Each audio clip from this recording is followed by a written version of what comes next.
All right. Hi, everybody, and welcome into another episode of the Level Playing Field podcast. We got a great conversation to have today. The transfer portal is out of control. College sports, the NCAA have lost all control, all systematic control, and now it's really coming down to the fact that they need Congress to get involved. They need the U.S. government to step in because there's no higher power in the land, and that's really where we're at. So we're going to have a in-depth conversation about that and kind of tie into what's going on not only in Pennsylvania but around the country, and then kind of go into the NFL season and bowl games and kind of wrapping up 2025. But it has been a crazy year in college athletics. Dennis, tell me about it. It really has been, and you watch these various bowls and these different happenings in the NCAA. This opt out, like how dare these young men who are confused by everything that's going on choose to opt out on their teammates, on their families, on their university that supported them and got them to where they're at, on their coaches that brought them in. And then the coaches opt out. We have coaches that are playing in the for national championships and high level bowls. They decide, I'm going to go coach somewhere else for a couple more million and more million for our. That's a great point. For That's our a great athletes. point right there because over the last couple of years, we've seen players at like lower tier bowl games who are going to be first round picks kind of opt out because they're like, okay, I've got millions of dollars coming. I wasn't getting paid in college. But now we've seen it transfer into Lane Kiffin. His team's still playing for the national title. They're in the Final Four, and he just bailed on them.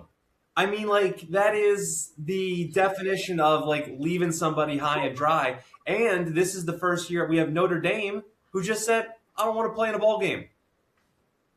It's where it all starts. So that's where this all started. So it all started with Notre Dame, right? Notre Dame and Kelly, who left Cincinnati when they were number one or number two in the country, they were playing in this big bowl. I don't remember the bowl. He just picked up and left and took the Notre Dame job, right? So then from Notre Dame, he goes and takes $10 million from LSU and just ups and leaves Notre Dame stranded, right? So that's where to me, that is where it all started. You know, with Notre Dame supposed to be is a Christian school by title, right? And I love the Irish people and even the Notre Dame fans. The good people, man. I played against them. I dominated Notre Dame when I played against them. You understand? And that's when Pitt was a powerhouse. But that's changed in recent years. But Notre Dame, okay, is really the school that started stealing coaches. You know, when you really look at it, that when they stole Kelly from Cincinnati, it was really the start of a bad trend. And now we're seeing it come, full force. So we have players opted out, and by the way, they are getting paid now, Andrew. Just remember that. So the majority of them are even getting paid, and they're still opting out in these smaller bowls and in some of these bigger bowls. And you're talking about the transfer portal. There's kids that are transferring as we speak that are on bowl teams. They have a practice crew and they have backups, and all of a sudden these guys you're playing for a national championship, or you're playing in a big bowl game, and you don't have these kids who you invested in and you took the time to recruit, and their parents, and them, and you've done everything you could to mentor them and get them to where they're at. And how do they pay you back? How do they pay the alumni back? How do they pay the university back? How do they pay their teammates back, for God's sake? You got teammates, man. And then how do you pay your coaches back with the opted out for the almighty dollar? And look, they're going to regret it for the rest of their lives. But it goes, Andrew, what it goes to how bad the NCAA really is. I mean, we started this conversation about letting males compete against females, right? That was a big issue. And the NIL was a huge issue. But all these other infractions that they're permitting to transfer. Look, when I was in college, you transferred, you lost a year of eligibility. You understand? You weren't, especially in the same conference, So all of these established rules that the great powers that be over 100 years of this in the NCAA have all Yeah. gone to where, man. And really, we've been calling for this now for over a year, for there to be a congressional oversight committee formed to get into really what is going on with the NCAA. Where, when, and how. And you could go down the list. Look, there is such a big checklist of infractions that have occurred under this current administration in the NCAA. The biggest one to me is it's a non-for-profit, and they got multiple members making millions of dollars to work for a non-for-profit. Give me a break. You understand? We're here for the athletes. We're here for archery and fencing, all the way up to women's volleyball and wrestling. And every sport in between needs to be taken care of and needs to be addressed, not this absurdity with this NIL that's occurring in the NCAA football and basketball and some wrestling, which disappoints me, and even in hockey, which is disturbing, So if you look at this whole opt out, coaches opting out, what has it done for Pennsylvania? Okay, it's done terrible for us. The NIL has been such a disaster in the state of Pennsylvania. I mean, especially up in State College. I mean, it is a total disaster. They had a coach that was okay. They had a bunch of great players, not good players, because if you look at their players, Andrew, right? I mean, Oregon's playing, I believe, Oregon and Indiana are the two of the top teams in the country, and both of them were lucky to beat Penn State. They were lucky. So Penn State has the athletes. They have those tough Pennsylvania kids. They just didn't have. Yeah. Look, it wasn't the right day. Yeah, I mean, right? listen, it wasn't the right day. I saw a little picture online. There's literally, it was a picture of Oregon. I think the kid, the running back's knee was this far off the ground. If the groundskeeper cut the grass a quarter inch more, his knee would have been down. Penn State would have won that game. And then we all know the Indiana catch at the end of the Penn State game. If that blade of grass was just a little bit shorter, that's it. So we're not talking about a big disparity here. If the assistant coach tells the kid to run and catch the punt on the 1 yard line, fractions of an inch. It's a whole different game too. They said football's a game of inches. Fractions. Fraction of an inch. Absolutely. But the point I'm making is Pennsylvania rules, man. We're loaded with talent. We're loaded with athletes. The wrestling program at Penn State is my proof. Lock, stock, and barrel. We've got some of the toughest and greatest athletes year in and year out of the state of Pennsylvania. Now, what is Pitt doing? Pitt don't even recruit Pennsylvania. They get a kid here and a kid there. What is Pitt? Now I'm told that you told me what, 50 so now, kids in that are leaving Penn State this year? Changeover. Now, obviously, it's an extreme case because Penn State fired James Franklin. But this is as of yesterday, January 7th. This is an insane number to say out loud. 50 kids have left the program. 25 new kids have come into the program. And they got 30 kids to stay. So, and I'm not saying that out of that 50, this is the crazy part, because the transfer portal is open from January 2nd through January 16th, I believe. So just because you entered your name in the portal doesn't mean you can't come back. And just because you said you're staying doesn't mean that next week you might say, you know what, I'm leaving. Somebody contacted me and said, we want you and we're going to pay you X number of dollars.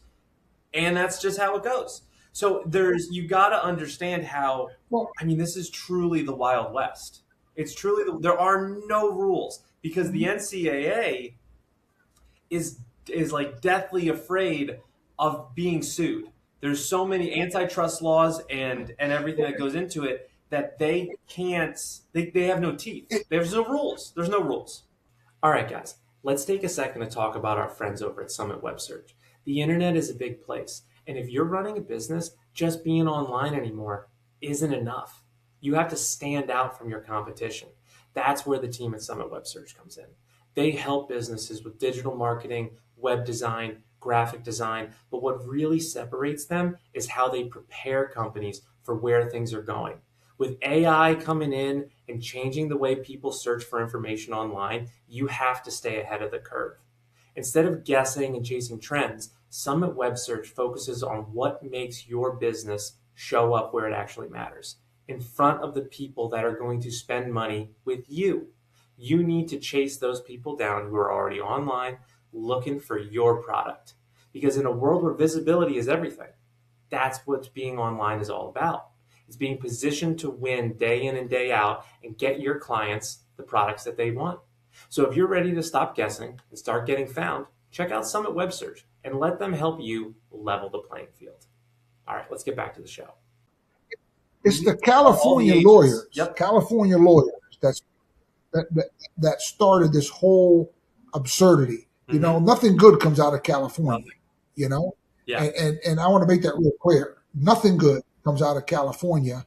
And I will tell you, beautiful people, but from a political and legal perspective, it is a disaster. I mean, you talk about the fires and now the mudslides and the absurdity in Los Angeles.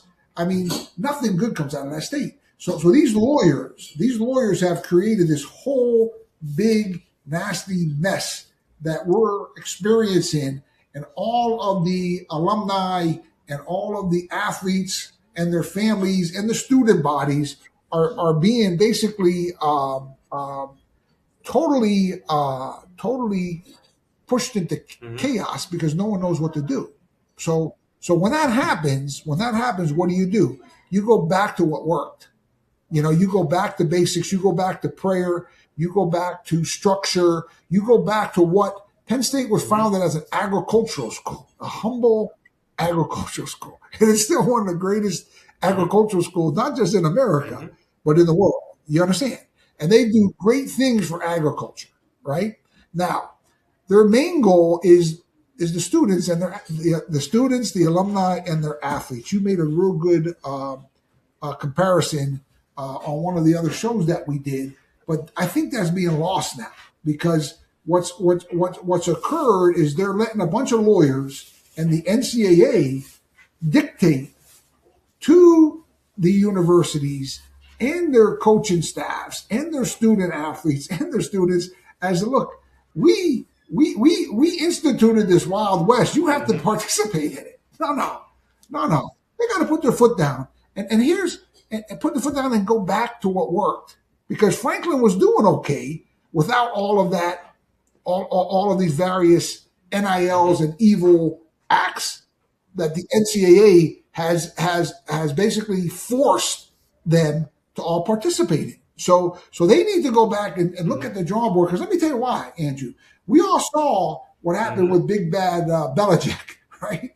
The little dorky coach from the New England Patriots who had success in the NFL. He thought he was going to go to North Carolina and bring in 70, 80 guys and throw everything around and mix everything up. And he came in like, you know, he had Lawrence Taylor was back there. I played against Lawrence Taylor.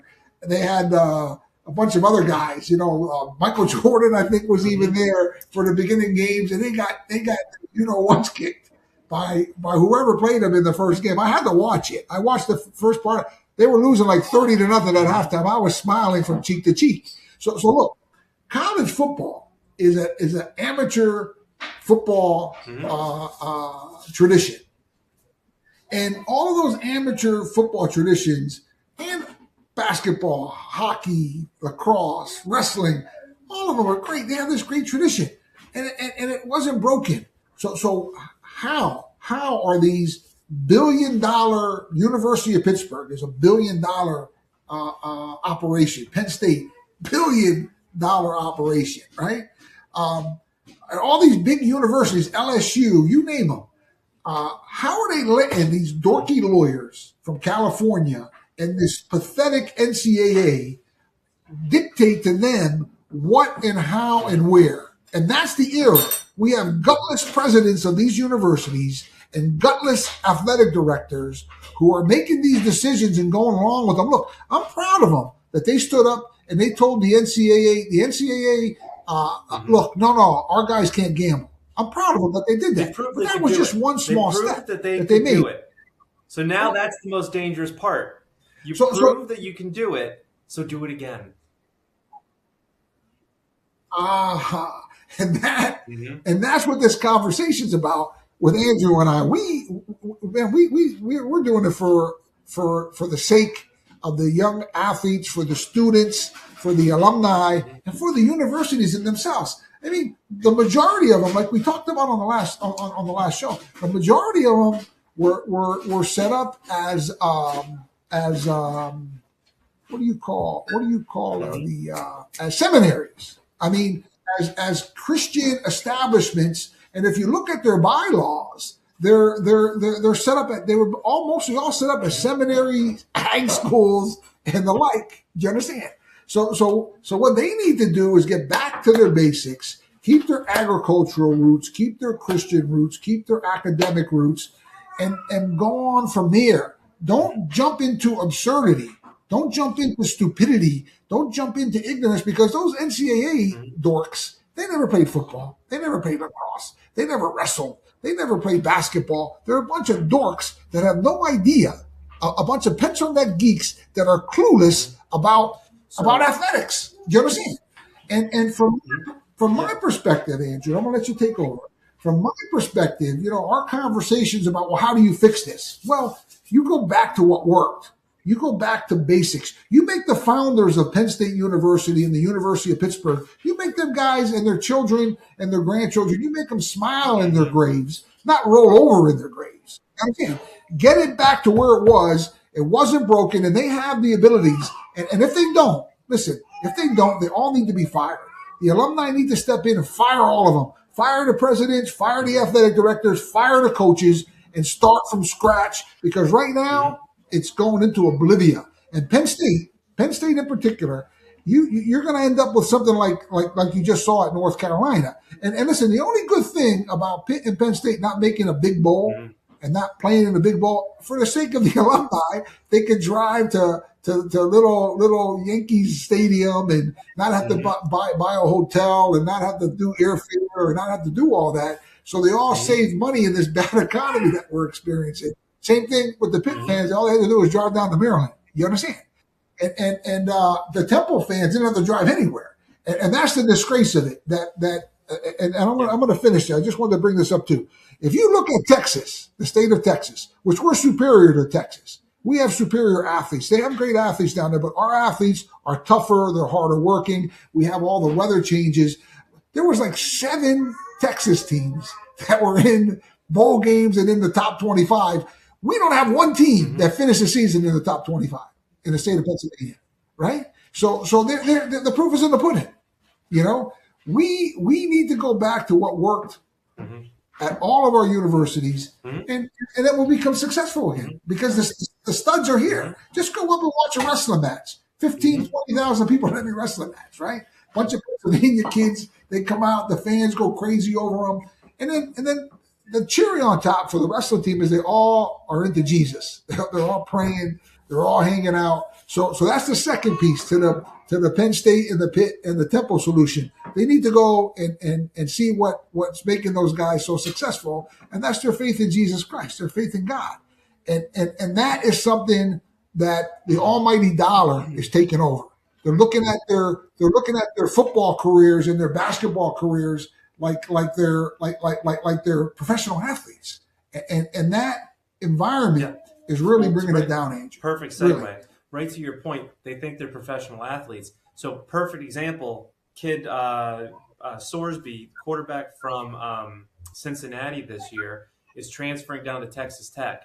Reportedly, none of this is official because nothing is official in college sports anymore, but he is reportedly getting $5 million this year for his services down at Texas Tech. Perfect example of how ridiculous this is that Riley Leonard, the kid from Notre Dame who played in the national championship last year, just played the last game for the Colts. He makes $1 million on his NFL deal. So now you're talking about how this isn't professional sports. But the amateur, quote unquote, amateur athletes are getting paid more than the NFL athletes. And it's crazy because now there's another lawsuit going on out in Washington. I'm not fully read up on this yet, so don't hold me to this. But the quarterback at Washington signed a letter of intent for X number of millions of dollars. I think it's like 4 or 5 million, and then he signs it, says I'm going to be in Washington next year, and then decides, I don't want to do that. I'm going to put my name into the transfer portal because the transfer portal is still open. Now, Washington, the school, is suing the 19-year-old kid because he is in breach of contract. But now the lawyers are saying that that's not even real because he's not, quote unquote, an employee. Because they're not treating these kids as employees, they're treating them as student athletes. So in reality, these NIL contracts are toilet paper is more valuable than these NIL contracts because there's no one standing behind them to enforce the rules. So now it's insane. Well, it's the lawyer. The whole thing is insane. Right. I would tell you, anytime you let lawyers run and make deals, lawyers are deal breakers, not deal makers. You understand? It's the businessmen and the engineers that make this country go round. It's lawyers that ruin our country. That would be a prime example. And this whole NIL started because of California lawyers, But what I would say, moving into, since you're mentioning this whole college NIL, I just and how these universities are falling apart. I noticed something, Andrew, sort of by accident. The Philadelphia Eagles and the Pittsburgh Steelers right now are having a lot of success, right? And if you look at their rosters, right, the Eagles have 2 Lehigh Valley products, running back and a wide receiver, right? And then they have a quarterback who's a Christian, right? So they have really good role models, and what they have is this whole, 2 Penn State kids playing in Philadelphia. You got half the biggest alumni are cheering for them.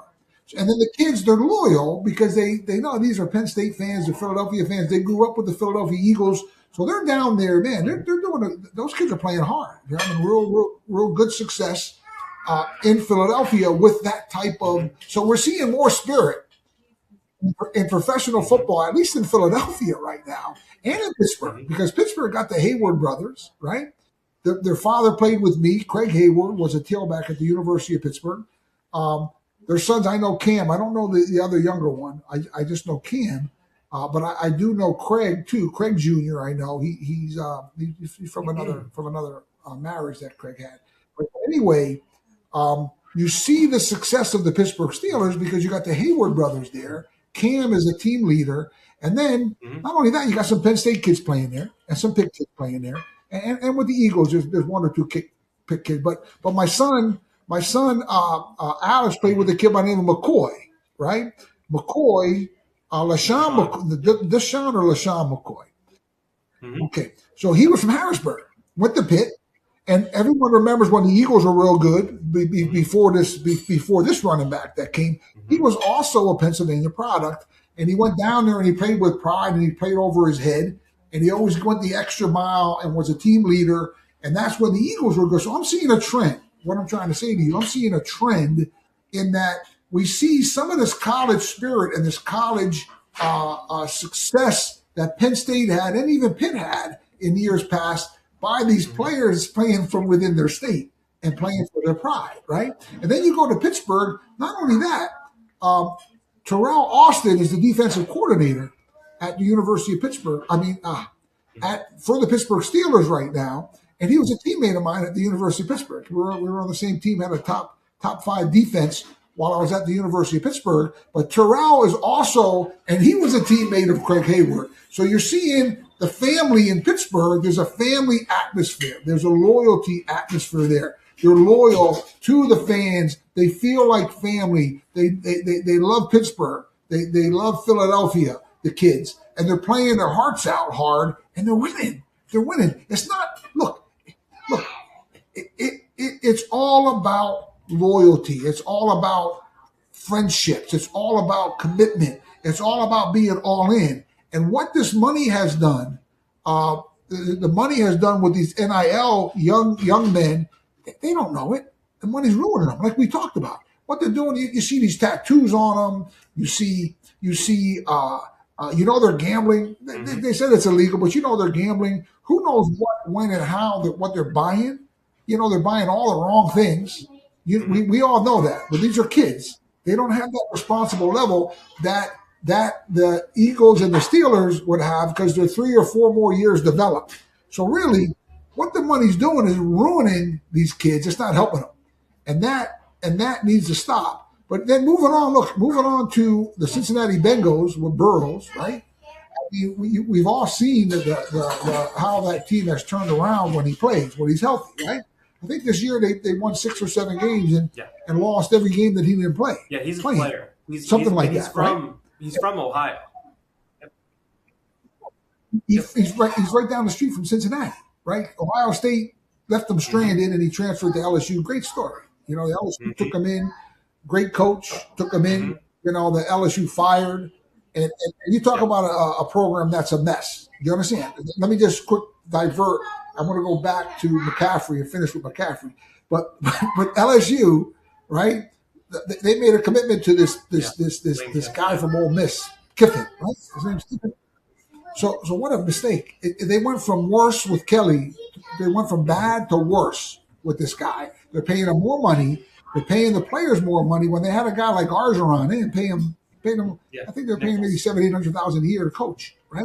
But what he had, Andrew, he had my brother George's teammates, the quarterback coach, and one of the defensive linemen were coaching there that played at LSU, the alumni.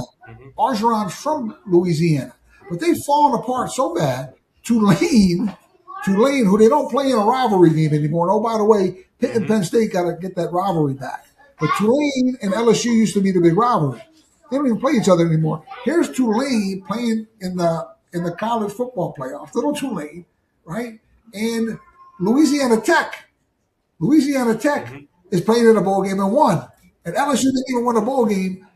So it's almost like comical that they went from having a great coach like Argeron, right? Fired a poor guy because they had 2 storms. And now they bring a guy in going to pay him more money than Kelly and pay the players more money than what they're paying the players before.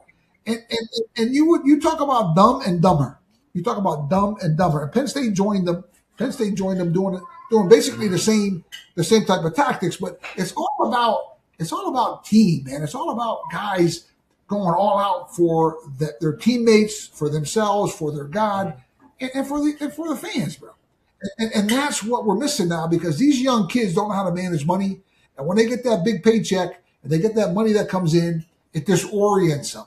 You see it. You see the kids are overweight. You see them filled with tattoos. They're not running to the ball. They're not tackling. But let me just finish with McCaffrey before I put you on. So McCaffrey, he's out.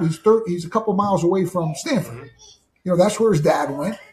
Right? That's where his dad and his mom went to school. They married, and that's where they're based. Now, he's back out playing for the San Francisco 49ers, and they're on fire. He's having a great career since he rejuvenated his career.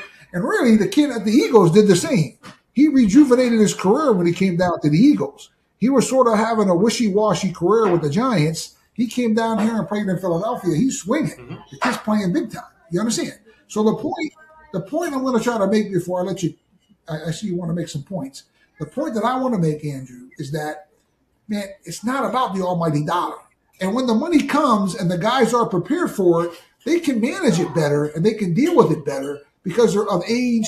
And they say your brain doesn't fully become developed until you're 25 years old. You understand? So now these guys are grown up. They're playing hard. They're loyal to the Steelers. You know, they're loyal to the Eagles. They're loyal to the 49ers. And all 3 of them are doing pretty well. All three teams are doing pretty well. I think you hit the nail on the head there. And I think it adds something to the fan base as well. You know, it's you're not professional sports.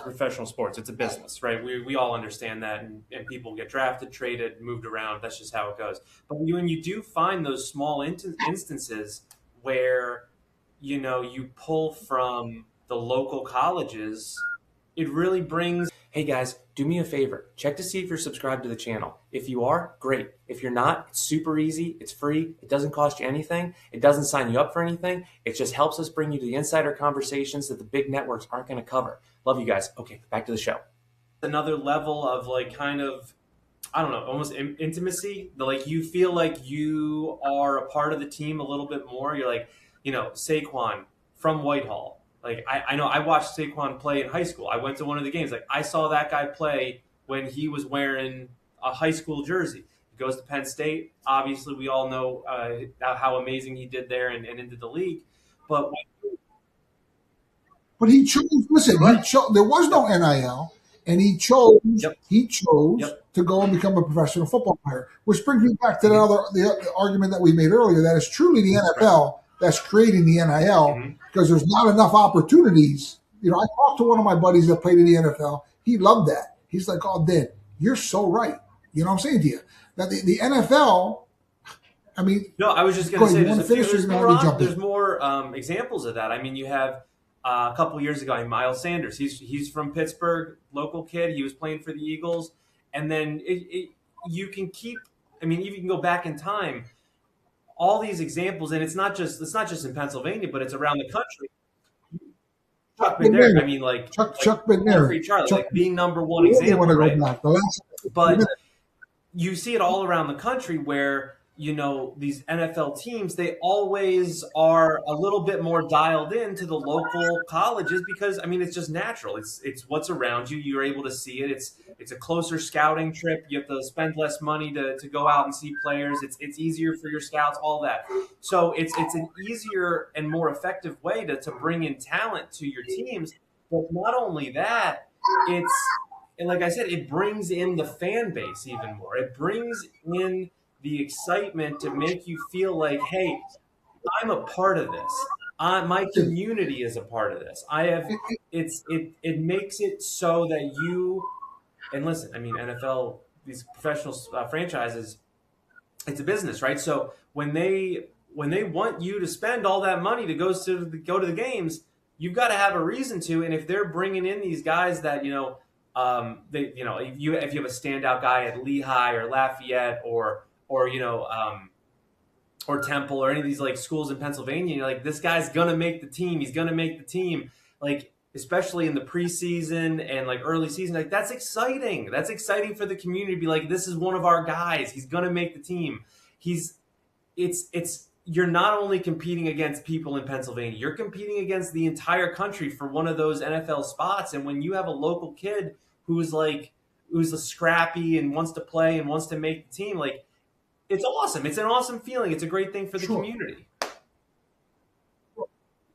Yeah, and that's football. That's basketball. That's baseball. That's hockey. That's volleyball. That's wrestling. That's all the sports. And look, and just let me finish with this thing that's on my mind about McCaffrey, right? So his father Ed, getting back to local, Ed played at Allentown Central Catholic.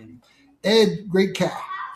2 years younger than me, had a cousin 1 year older than him. His name was Mark McCaffrey, superstar, man. Mark went to Deerhoff High School. So they both lived in the same neighborhood. One could walk to Central Catholic in town, or one could drive over to Deerhoff High School. So Mark ended up at Deerhoff High School with me. So Mark was a superstar. Freak.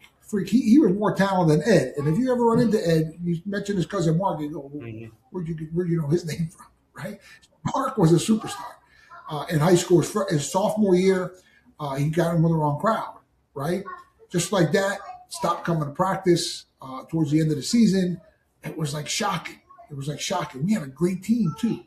And he was playing, and I just don't know. He got involved with drugs, and we never heard from him again. But here was Ed, went to Stanford, got a Stanford education, right? Has this wonderful son who's a good, godly kid, who's a superstar in the NFL, and is leading the San Francisco 49ers right now. And went to Stanford, so him and his wife was from Stanford, track star. So what I'm saying, getting back to that local route for Christian, he's more comfortable with the 49ers than he was in Carolina. and evidently he's playing that way. Same thing with the fella from Whitehall. I always have a hard time with his name, but he was with he was with the Giants, right? And it was sort of a rocky career. You didn't know whether he was in or out or what was going to happen. But now he's in Pennsylvania and he's knocking them out. And if you look at the running back, the star running back before him was a guy by the name of McCoy, right? And he made the same thing. He ran as you know what off and led the Eagles to some very successful years in the NFL. So there's so much too that we just talked about to the success of these athletes and their fans and the franchises. The franchises are the ones who benefit, but ultimately, we mentioned earlier about this NIL, and we're talking about the NIL. But I mentioned a little bit that I feel as though the NFL and the NBA and all of the professional franchises are why the NIL is happening. You understand? Look, they need to have more NFL teams in every single state. There's only 20 states that have NFL teams. Same thing with the NBA. It's ridiculous in this day and time that there's not that many more professional sports franchises. And I'm talking from A to Z, men and women, that there will be opportunities. And speaking of it, I mean, what? They had a guy who was 43 years old come back. Rivers. Yeah. Rivers was 40. He was playing quarterback, I believe, for the Colts. And then we have the guy with the Steelers right now who's ancient, right? But listen, that's because of the rule changes, and getting to that whole issue with the rule changes. There's so many issues with the NFL too that we could talk about, not just the NCAA. One of them is the rule changes, and that's why the guys are playing so long, right? It's a softer game. The kickoffs are ridiculous. You understand? That whole 2-point conversion of having to tell them that you're going to go for 2 or you're going to kick an extra point. I mean, come on, man. Who are they to change the rules of football? And there's so many other things. The hits, the protection of quarterbacks. So these guys are playing so much longer now because of these rule changes, which are being made by guys that never competed in football before. Remember that. The commissioner of the NFL and all of his cronies have never, ever played football.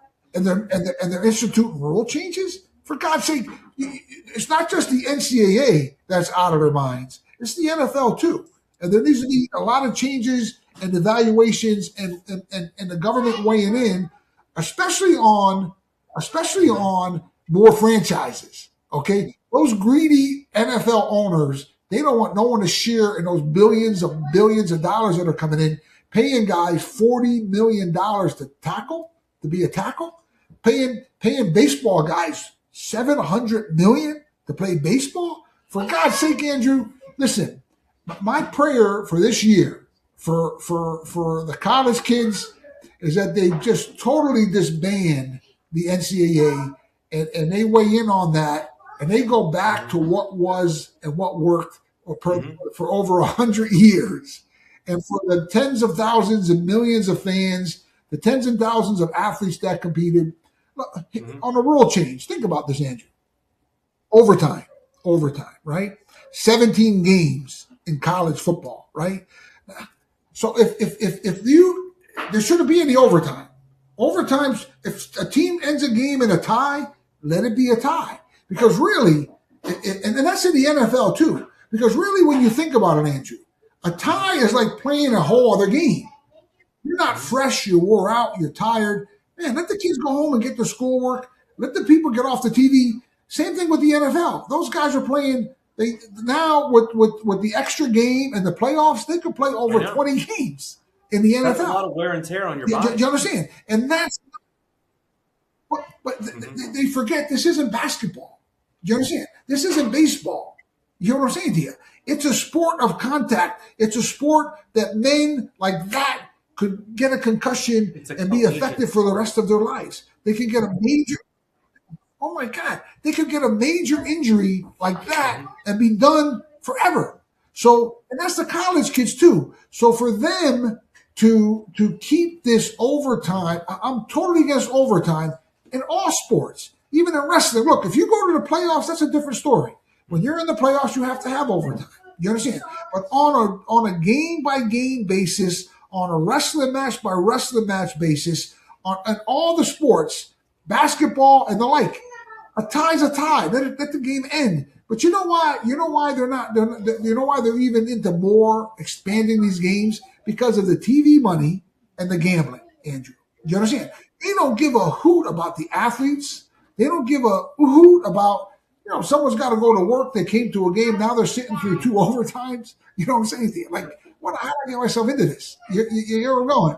Spending more money on shirts and food and beer and alcohol. That's why they're into the overtime. Do you understand? Not for the athletes, not for the true fans, and not for and it's only hurting them. Because here's what happens. That wear and tear, Andrew, they added all these extra games with these playoffs, and the NFL did the same thing to these guys, right? Now, you keep track of those overtimes, and how many more games do the guys play with their overtime games, Andrew? No one thinks of that. Like, I'm sitting there. When you were in college at Pitt, how many games did you play in a season? 11. Is that with 11. bowl game or without? One bowl game.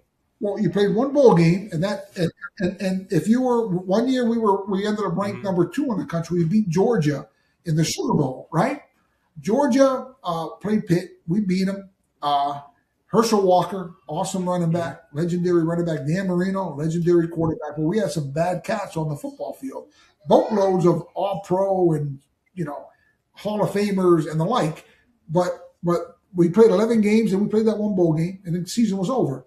So I believe that year was Clemson, I think, won the national championship. With that, so we've gone from 11, 12 games now to 16, 17 games in college, right? Depending if you have Yeah, remember, there was no overtimes back then. So if you tied a team, you tied a team, right? So that was your choice to make. If you scored a touchdown, it was your choice to kick the extra point or go for 2.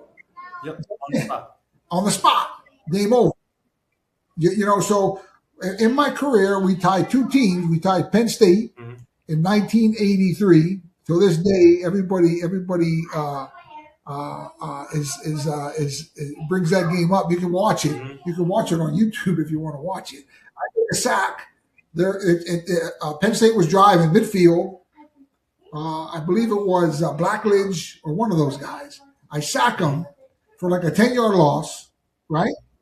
The coach takes me out and goes with this pass prevent, and they throw a pass to Jackson, big-time receiver for Penn State. He catches it out of bounds, but they gave him a catch. They put a second back on the clock. Penn State kicks a field goal to tie us. So we tied against Penn State, and we tied against West Virginia 1 year. Those were the only 2 ties that I experienced, but it didn't hurt either team. You know what I'm saying here? I mean, a tie's a tie. But the point, anymore they're playing in these playoffs.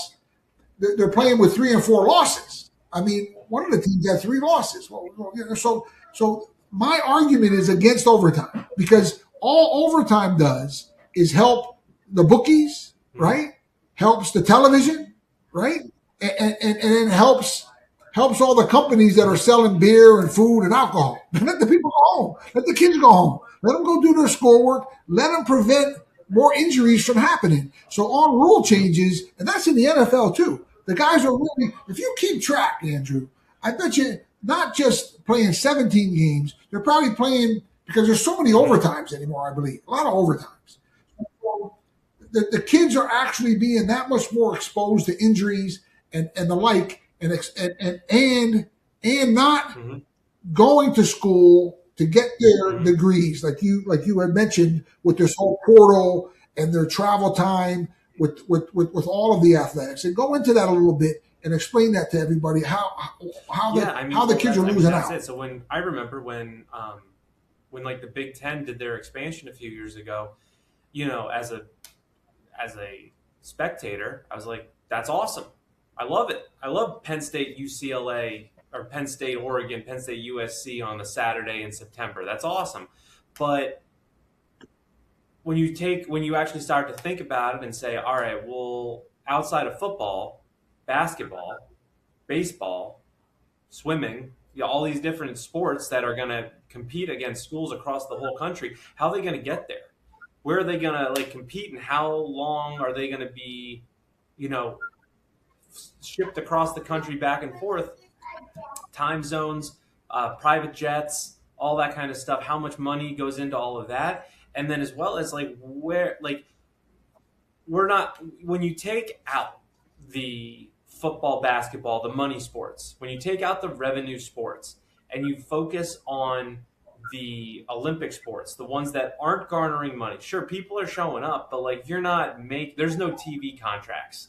No one's paying multi-million dollar contracts to watch college swimming, right? So when you think about those sports, you have to apply the same schedule to them. So how does the swim team and the field hockey team get across the country?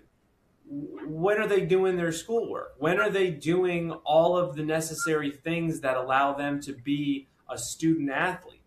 And that's really the most interesting. I mean, part of the whole thing is that with NIL and with all of this, you're talking about billions and billions and billions of dollars. But when you say that, and like most people, we're only talking about two sports. We're only talking about football and basketball. There are 30 other athletic teams in most of these colleges that are affected by this, and that's where the real intrigue comes in, because like I don't know the answer. Genuinely, I'm not sitting here saying I have an answer. I'm not sitting here saying I have like an inside scoop. I don't know. I don't know how this is affecting them, because those kids are different. I would tell you, They're Andrew, grouped up into the same category of student athlete, but they're not the same. I mean, like they're not getting the same level of I would, exposure, and I'm not, again, maybe at the highest level. Sure, maybe the swim team and everything, they can share the athletic academic buildings with the football team and basketball team. I'm sure that's the case. I know Penn State has an academic center specifically for right. student athletes. I think that was built right after I graduated. But at smaller schools, that's not the case. I mean, perfect example, right? James Madison and Tulane are in the college football playoff. Do you think that Ohio State, Miami, and we're in Oklahoma, do you think that Tulane and James Madison have the same athletic and academic buildings and facilities as those institutions? I would venture to guess and say no. So it's kind of like Nothing close. Nothing close. it's an obvious answer. It's an And by the way, and by the way, both of those When both of those coaches left those coaches kids left, yes, abandoned in the middle of right in this, the middle. insane. Left and regretfully, one of the coaches is from Pottsville, Mm-hmm. Pennsylvania. I know the guy. He was, I know the guy. He went on He's to at UCLA. UCLA now. Good guy. I'm surprised. I'm surprised that he No, left. He's a really good guy, and it disappointed me that those kids would play up to that level for him, and then he would just scoot out and leave him stranded like yeah, that. I'm really disappointed in him. I honestly am. I'm gonna call. Look, this month I'm gonna call a couple people this month. I'm gonna call his dad and mention my displeasure with him. But getting back to the Olympic sports, right? Swimming. My daughter swam at Bucknell. She was on the swim team at Bucknell. Great. hmm, It was a great experience for her. And those young ladies and men on that team were just as much together as the football team or wrestling team. Is awesome, man. Amateur athletics is awesome. And see, that's the answer to what do you do with all the NIL money that's coming in these big television contracts, right? We talked about this. I mean, we now have another 3 or 4 teams in the Big Ten that don't have wrestling and men's volleyball and don't have a big track and field team and don't have all kind of other various sports that they dropped when they instituted Title IX. So the answer, real easy answers: stop now, stop yeah. NIL now. go back to what it was before, come up with a formula. And I think they had a formula that was working a little bit. And that's where those California lawyers came in and started making all these suits and so forth and so on. And when it had the lawyers. So they need to punch the lawyers in the mouth. That's what they need to do, and straighten them out and say, hey, we're going back to what it was before, but and it works. It really does. It worked with them just banning the athletes from gambling, right? So now they need to put a stop to the NIL, and they need to take that money, spread it out with all 100 players, including the walk-ons, because they get their every day at practice, and they're trying to earn a spot on the team, and they deserve to be respected and taken care of. You understand? And if they got so much more money, well, pay for those guys. Pay for that with your money for them to get a scholarship. Give them the 30, 40 grand because they're sacrificing themselves to be there. Well, listen. So there's a lot to do with that money, Andrew. That's one of them. The second part of it is take care of all these Olympic sports, reinstate them. Do you understand? Get those, and me and Andrew, we harp on this, and we're coming to a close on the show, but we harp on this. There's 60 million youth in America, and there's only 400,000 opportunities in the NCAA for them to compete. So my argument is, with all this money that's coming in, and back when they instituted Title IX, there wasn't a lot of money around. So the athletic departments cut a bunch of sports, but now there is a lot of money around. Football and basketball even some of the other sports are booming. So take the money from the NIL, reinstate all the sports. In the ACC, they only have like six wrestling teams, six schools all for wrestling scholarships, and in the Big Ten, they just had some of these other schools come in. They need to institute wrestling and volleyball for men and gymnastics, and then the Southeastern Conference has nothing. They totally dropped wrestling. So in order to make it a fair playing field, all of them need to be forced by our Congress, by our Senate, by the president, by the governors. They need to be forced to reinstate all Olympic sports and take those billions of dollars that they're making from television now and equally distribute it, and let those 60 million, and this is the other thing we're fighting for, Andrew. We're fighting for those 60 million youth. We're fighting for our nephews and nieces, our children, right? Your children, to have an equal opportunity to compete, whether it's in archery or whether it's in women's wrestling or volleyball, whatever it is, from A to Z. We want these kids thriving and competing, and we want those universities. Now listen, you presidents of those universities, you're pathetic. Those universities were established for the kids. They're established for the kids. They're ag schools. They were seminaries and the like. So you need to go back to that, not the limelight of winning a national football championship or a national basketball championship. That'll come and that'll go based on your sincerity and based on the coaches, the men and women that you hire to coach those kids. And that needs to be the center, and that needs to be the purpose for your existence. And I know they're making millions. They pay these presidents of these universities sick money, Andrew. Sick money these guys are making, and these women are making, and you're letting this happen right in front of you. And all of the old alumni and the founders of your universities are rolling over in their graves. So it needs to stop now, and the Congress needs to step in, the Senate needs to step in, but most importantly, you alumni, you folks that went to these fine universities and made the sacrifices that you made and are contributing to these universities, you all need to step up really in the new year. I know this is a big year in Pennsylvania. We have our 250th. Everyone's making a big deal about it, but it all happened here in Pennsylvania, man. George Washington and the Minutemen from Pennsylvania that they gathered up. They went over in Valley Forge, and that's where the first victory happened against the English in the Revolutionary War, right here in Pennsylvania. So, it looks to us, and trust me, it looks overwhelming. And I would tell you, I want to quote the right scripture. Matthew 18 tells us that with God, all things are possible, man, right?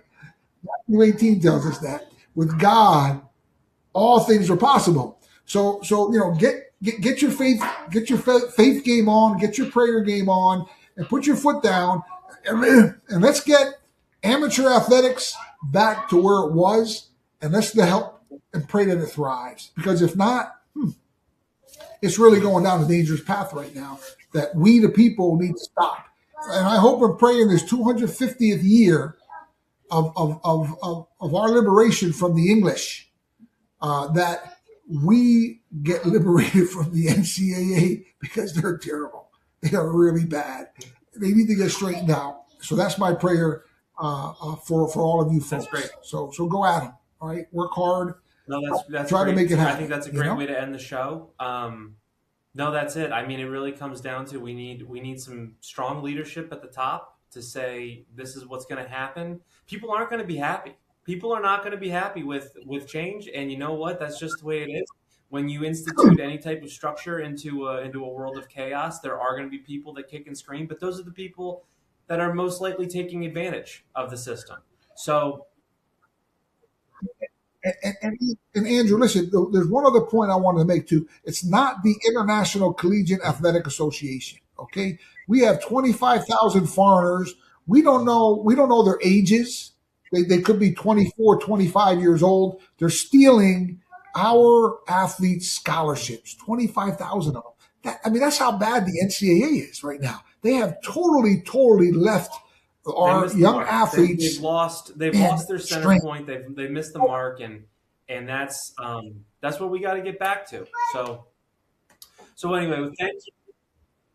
And me and Andrew, absolutely, we're going to keep fighting the fight, and we pray that you just keep watching us.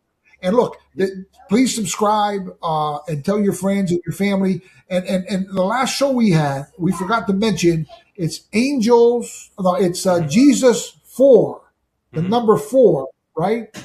Jesus Armies for for Jesus. Yep. Armies for Jesus.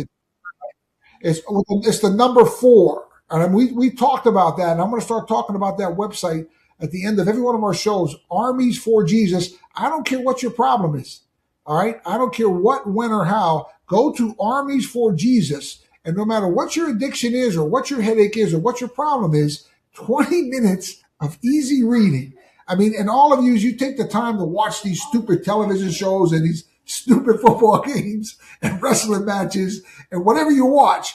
Take 20 minutes and check out Armies for Jesus, and tell your friends and your family, anyone who's suffering any type of mental illness or physical illness or whatever it is, go to Armies for Jesus. And man, in a couple 20-minute sessions, no charge, no nothing. We just want to give you the tools to wrestle with the devil, to beat the devil. And that's a website Andrew's father developed, and it's awesome. Check it out, Armies for Jesus, and God bless you guys. Thank you everybody for listening. It's another great episode, and remember to like and subscribe. And we're getting a lot of great comments and likes and everything on all of our channels. So I want to thank everyone who interacts with us, and I really appreciate it. And until next time, have a great day.